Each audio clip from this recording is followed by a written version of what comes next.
في اليتامى فانكحوا ما طاب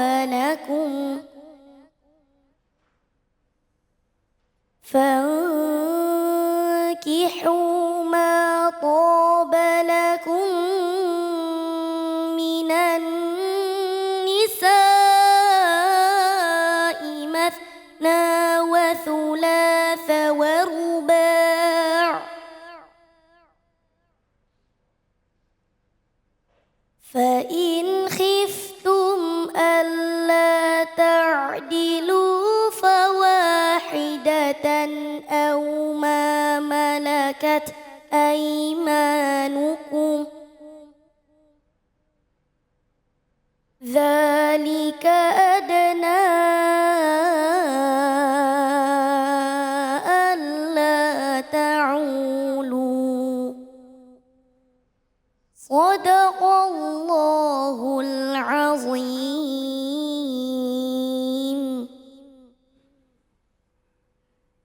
Sadaqallahul azim. Alhamdulillah. Terima kasih banyak Natasha sudah dibacakan surah An-Nisa ayat 3 dengan begitu merdu. Alhamdulillah. Barang siapa mendengarkan ayat suci Allah dibacakan dan dia merasakan keimanan yang bertambah. Masya Allah, itu salah satu tanda-tanda orang-orang yang beriman. Pada saat disebut nama Allah hatinya bergetar, pada saat dibacakan ayat suci Allah keimanannya bertambah. Semoga kita termasuk orang-orang yang disebut dalam ayat tadi. Amin ya rabbal alamin.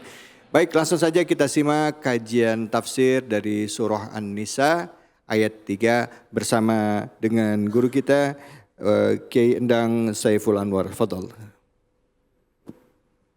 Bismillahirrahmanirrahim. Assalamualaikum warahmatullahi wabarakatuh. Waalaikumsalam warahmatullahi wabarakatuh. Alhamdulillahi rabbil alamin. Wal 'aqibatu lil muttaqin wa la 'udwana illa 'alal zalimin. Allahumma shalli wa sallim ala sayyidina Muhammad wa ala alihi wa sahbihi ajma'in. Amma ba'd. Terima kasih pada Uda David yang telah memberikan kesempatan kepada saya. Adik-adik, teman-teman, para mahasiswi, juga mahasiswa yang berbahagia. Dalam kesempatan ini kita akan membahas tentang pernikahan. Tadi sudah disampaikan oleh para ustadz dan para kiai bahwa sesungguhnya pernikahan ini adalah dalam rangka mewujudkan fitrah kita selaku manusia. Allah Subhanahu wa taala menyatakan dalam ayat Al-Qur'an zuyyina lin-nasi hubbus syahawat minan nisa, bahwa sesungguhnya kaum laki-laki telah dihiasi, Allah berikan fitrah kepada kaum laki-laki itu apa? Ketertarikan asyahwat. Hubbus syahwati minan nisa kepada siapa? Kepada perempuan. Begitupun perempuan tertarik kepada laki-laki. Jadi aneh kalau ada yang laki-laki tertarik dengan laki-laki, perempuan tertarik dengan perempuan.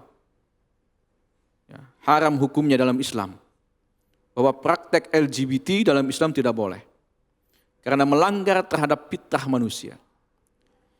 Nah, mewujudkan pada ketertarikan antara jenis kelamin itulah, maka sesungguhnya dalam Islam diadakan lembaga yang namanya pernikahan. Ya. Itu dalam rangka apa? Bahwa sesungguhnya syahwat, ketertarikan itu kemudian diberikan wadah yang namanya pernikahan secara syar'i. Tidak lama. Ya. Tadi sangat mudah. Ya. Hanya dengan qabiltu, hanya dengan kemudian saya terima nikahnya, jadi. Tadinya yang haram kemudian menjadi halal. Tadinya tidak boleh menjadi boleh. Ya. Hanya dengan kalimat itu. Jadi secara inti memang mudah. Tetapi pemaknaan terhadap pernikahan itu adalah sebagaimana yang Allah sebutkan dalam surat Ar-Rum. Ya. Allah menyatakan wa min ayatihi an khalaqalakum min anfusikum azwaja litaskunu ilaiha. Litaskunu ilaiha. Untuk kemudian memberikan kenyamanan. Wa ja'ala bainakum mawaddatan wa rahmah, dan bagaimana menanamkan kasih dan sayang di antara jenis kelamin itu, perempuan dan laki-laki. Itu tujuan daripada pernikahan. Maka oleh sebab itu, karena begitu mulianya, begitu tingginya tujuan daripada pernikahan, yang menjalani pernikahan itu harus cukup pada umurnya. Ya, harus matang dalam usianya. Makanya tadi disebutkan tidak 16 tapi 19 sekarang. Laki-laki dan perempuan sama. Dalam Undang-Undang nomor 16 tahun 2019, merevisi pada Undang-Undang tahun nomor 1 tahun 74, tadinya 16, ini 19, sekarang pada undang-undang itu dua-duanya harus 19. Ya, laki-laki dan perempuan diizinkan menikah kalau sudah mencapai usia 19. Kenapa 19? Karena pada saat usia 19 itulah kematangan mulai terbentuk. Kematangan mental, kematangan biologis, dan kematangan segala-galanya itu minimal terbentuk pada usia 19. Nah, maka oleh sebab itu, membahas pada ayat yang tadi disampaikan oleh qari'ah kita. Ya. Ini ayat ini memang terkenal tadi, kata Uda. Ya. Isi ayat ini biasanya tidak disukai oleh kaum Hawa, tapi disenangi oleh kaum laki-laki. Tapi seneng doang, ya, ngomong doang maksudnya ya. Kadang-kadang ngomong doang, ya, pengen poligami. Terutama tapi ayat kenyataannya takut. Terutama yang tulisannya itu ayatnya itu baca masna wa sulasa wa ruba'. Iya. Nah, kita akan coba untuk menafsirkan ayat ini menurut tafsir An-Nawawi dalam kitabnya Marah Labid. Ya, ini tafsir karya anak bangsa yang sudah lama tinggal di Mekah dan diakui keulamaannya oleh dunia internasional, Syekh Nawawi Al-Bantani. Ya, Syekh Nawawi Al-Bantani. A'udzu billahi minasyaitonir rajim. Bismillahirrahmanirrahim. Wa in khiftum alla tuqsitu ay alla ta'dilu. Wa in khiftum adalah jika kalian merasa khawatir, merasa takut, alla tuqsitu tidak mampu untuk berlaku adil. Ya. Fil yatama terhadap anak-anak yatim, fankihu ma taba lakum. Maka nikahilah oleh kalian ma taba lakum, perempuan-perempuan yang membuat kalian nyaman. Sebelum saya menjelaskan ini, ada asbabun nuzul dari ayat ini. Asbabun nuzul itu adalah sebab-sebab yang menjadikan ayat itu diturunkan. Memahami asbabun nuzul penting supaya kita tidak salah dalam memahami ayat tersebut. Ya. Jadi pada saat itu menurut Aisyah, ketika Aisyah ditanya, Aisyah radhiyallahu anha ditanya, "Ya Aisyah, ini sesungguhnya asbab nuzul kenapa ayat ini diturunkan?" Kemudian Aisyah bercerita bahwa pada saat itu ada seorang laki-laki Arab yang dia mengkafili atau dia yang mengurus anak yatim perempuan. Ya. Perempuan ini cantik, sudah cantik dia punya peninggalan harta yang banyak. Maka si laki-laki ini ingin menikahi perempuan itu, ya, menikahi perempuan itu. Tapi kemudian si laki-laki itu menyatakan, saya akan menikahinya, tapi saya tidak akan memberikan mahar pada dia, karena dia masih dalam tanggungan saya. Sehingga kemudian turunlah ayat ini, wa in khiftum alla tuqsitu fil yatama, kalau kalian khawatir kemudian tidak mampu berlaku adil terhadap anak-anak yatim itu, fankihu ma taba lakum minan nisa, maka nikahilah perempuan-perempuan minan nisa, ya. Ingat minan nisa, bukan minan rijal, minan nisa, ya. Jadi dulu ada yang menyatakan LGBT itu adalah sesuatu yang normal, tidak normal, ya.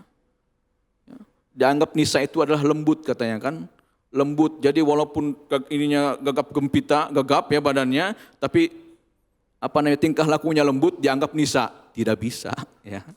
Tetap dia adalah rijal, dia tetap adalah laki-laki. Jadi fankihu ma taba lakum, maka nikahilah oleh kalian ma taba lakum, adalah kemudian yang membuat kita tenang, yang membuat kita nyaman. Toba itu artinya adalah membuat nyaman, membuat senang ketika melihat kita senang, ya. Ketika dekat dengan dia kemudian merasa nyaman gitu. Nah, jadi itu, ya. Jadi salah satu cara kemudian bagaimana kemudian kita bisa menguatkan hubungan kita antara laki-laki dan perempuan dengan pernikahan itu adalah bagaimana pernikahan itu bisa membuat nyaman tadi, litaskunu ilaiha, toba, ya. Satu nyaman. Nah ini Yang selanjutnya ini yang kemudian menjadi perdebatan. Masna wa thulatsa wa ruba. Kadang-kadang kita membacanya sampai situ saja. Ini terutama laki-laki ini. Bacanya nikahilah oleh kalian perempuan 2. Ya. Kalau enggak 2, 3. Kalau masih mampu 4, 4. Titik di situ. Enggak bisa begitu ya. Fankihu ma tobalakum minan nisa'i masna wa thulatsa wa ruba. Ayat ini jangan diartikan bahwa sesungguhnya dalam Islam itu adalah dianjurkan atau disunahkan untuk poligami. Tidak. Atau bahkan ada katanya kayak diwajibkan, diwajibkan. Itu salah itu dalam pemahaman itu. Ya. Jadi fankihu itu hanya anjuran kebolehan. Ya. Tapi ingat pada ayat selanjutnya. Wa thulatsa wa ruba wa in khiftum alla ta'dilu fawahidah. Ini yang kadang-kadang laki-laki tutup mata. Ya. Wa in khiftum alla ta'dilunya nggak dibaca. Ya. Padahal wa in khiftum alla ta'dilu fawahidah. Ini kaum perempuan sudah ketawa-ketawa. Iya. Tuh, bro. Memang betul ya. Wa in khiftum ini mesti dibaca. Wa in khiftum alla ta'dilu, kalau kalian kemudian merasa khawatir, takut tidak mampu berbuat adil, maka kemudian fawahidah cukup 1 aja. 1 juga enggak habis katanya, ya. 1 saja. 1 ya. Nah, fawahidah ini sesungguhnya menunjukkan pada asas monogami pernikahan dalam Islam. Ini, ya. Kenapa saya bisa menyebut asas monogami dalam pernikahan dalam Islam? Kita lihat Rasulullah SAW. Tadi sudah disampaikan, ya. Beliau pertama kali menikah dengan siapa? Siti Khadijah. Siti Khadijah radhiyallahu anha. Pada saat beliau menikah dengan Siti Khadijah, apakah dia menikah dengan yang lain? Tidak. Tidak. Bahkan sampai meninggal Siti Khadijah. Allah. Bahkan setelah meninggal Siti Khadijah, berapa tahun beliau kemudian menduda istilahnya. Beliau baru menikah dengan istri-istri yang lain, itu pada usia 50 tahun ke atas. Jadi sekitar ada berapa tahun beliau kemudian menduda.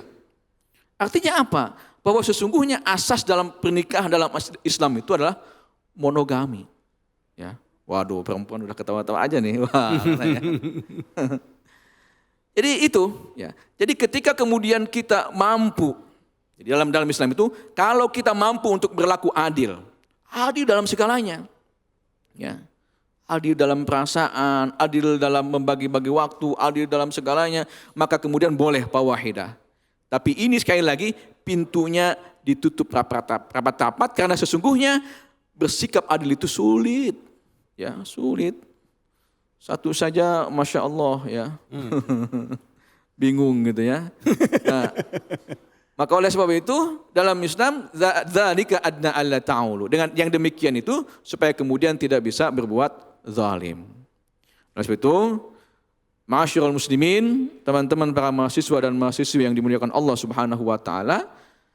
Jadi pernikahan ini mesti kita jaga. Ya. Yeah. Jangan sampai kemudian kaum laki-laki menjadikan ayat ini sebagai dasar bagi dia. Yeah. Kalaupun dia hanya punya misalkan gaji 2 juta doang. Waduh, ketika dia melihat yang lain agak bening dikit, boleh nggak tuh ya? Kayak saya nikah, padahal gajinya cuma 2 juta ya, gitu seperti itu. Nah ini tentu tidak bisa dibenarkan seperti itu. Ya. Yeah. Jadi kemampuan, karena Nabi katanya kok bisa banyak 9. Ini yang kita sebut dengan khususiyah. Ini yang kita sebut dengan kekhususan Nabi Muhammad SAW. Seperti tadi Aisyah, kenapa Nabi Muhammad menikah pada usia 9 tahun? Aisyah 9 tahun. Itu khususiyah, kekhususan. Jadi diperintahkan oleh Allah. Ya. Nah begitupun dengan yang lainnya. Istri-istri Rasulullah itu yang jumlahnya 9. Ya, Hafsah, kemudian juga adalah Saudah, kemudian Hindun dan yang lainnya. Itu usia-usianya sudah 50 tahun lebih ke atas dan juga dia ditinggalkan oleh para suaminya. Jadi ada unsur dakwah, unsur menguatkan keislaman yang ada pada istri-istri Rasulullah. Demikian mungkin yang bisa saya sampaikan. Mudah-mudahan ada manfaatnya. Hadanallahu wa iyyakum ila siratal mustaqim. Wassalamualaikum warahmatullahi wabarakatuh. Waalaikumsalam warahmatullahi wabarakatuh.